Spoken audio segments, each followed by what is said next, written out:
ಸ್ನೇಹಿತರೆ, ನಿಮಗೆ ವಿಶ್ವವಿಖ್ಯಾತ ನೃತ್ಯಪಟು ಮೈಕಲ್ ಜಾಕ್ಸನ್ ಗೊತ್ತಲ್ಲ. ಆತ 150 ವರ್ಷ ಬದುಕಬೇಕು ಅಂತ ಸಾವಿಗೆ ಚಾಲೆಂಜ್ ಮಾಡಿದ್ದ. ಆದ್ರೆ ಕೊನೆಗೂ ಸಾವೇ ಗೆದ್ದಿತ್ತು.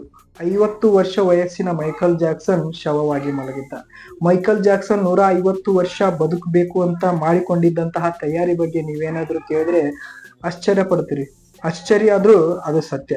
ಕ್ಯಾಲಿಫೋರ್ನಿಯಾದ ಲಾಸ್ ಏಂಜಲೀಸ್ ನಗರದ 12 ಜನ ವಿಶ್ವ ಪ್ರಸಿದ್ಧ ವೈದ್ಯರನ್ನ ಕೆಲಸಕ್ಕೆ ನೇಮಿಸಿಕೊಂಡಿದ್ದ.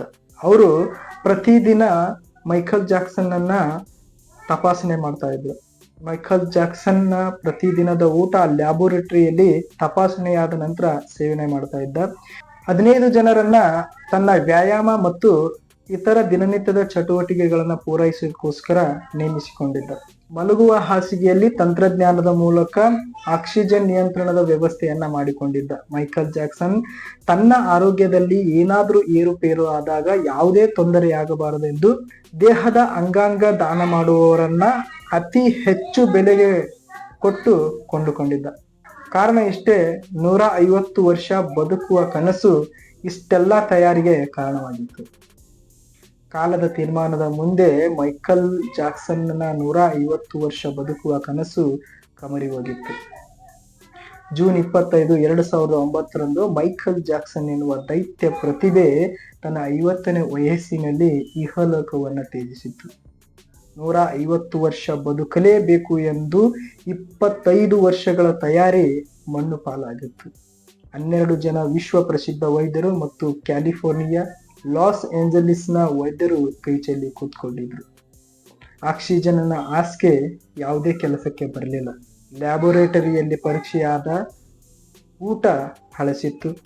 ಅಂಗಾಂಗ ದಾನ ಮಾಡುವವರು 15 ಜನ ಅಂಗರಕ್ಷಕರು ಮೈಕಲ್ ಹೆಣದ ಮುಂದೆ ಬದುಕಿ ರೋಧಿಸ್ತಾ ಇದ್ರು.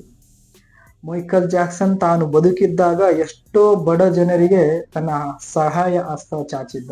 ಆದರೂ ಕೂಡ ವಿಧಿ ಆಟದ ಮುಂದೆ ತನ್ನ ಪ್ರಾಣವನ್ನ ಉಳಿಸಿಕೊಳ್ಳಲು ಸಾಧ್ಯವಾಗಲಿಲ್ಲ.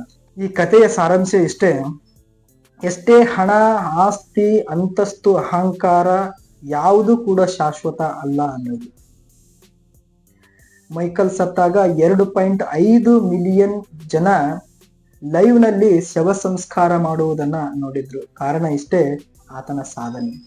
ಆದ್ರೆ ಸಾವು ಎನ್ನುವುದು ನಿಶ್ಚಿತ, ಅದನ್ನ ತಡೆಯಲು ಯಾರಿಂದಲೂ ಸಾಧ್ಯವಿಲ್ಲ. ಬದುಕಿದ್ದಾಗ ಹಸಿದವರಿಗೆ ಅನ್ನ ಹಾಕು, ನಿರ್ಗತಿಕರ ಕೈ ಹಿಡಿ, ನೊಂದವರ ಧ್ವನಿಯಾಗು, ಸ್ವಂತ ಶಕ್ತಿಯ ಮೇಲೆ ಏನಾದರೂ ಸಾಧನೆ ಮಾಡಿ ಜಗತ್ತೇ ನಿನ್ನ ಕಡೆ ತಿರುಗಿ ನೋಡುವಂತೆ ಮಾಡು ಎನ್ನುವುದು ಈ ಮೈಕಲ್ ಜಾಕ್ಸನ್ನ ಜೀವನ ಒಂದು ಉದಾಹರಣೆಯಾಗಿ ನಮ್ಮ ಕಣ್ಣು ಮುಂದೆ ನಿಂತ್ಕೊಳ್ಳುತ್ತೆ.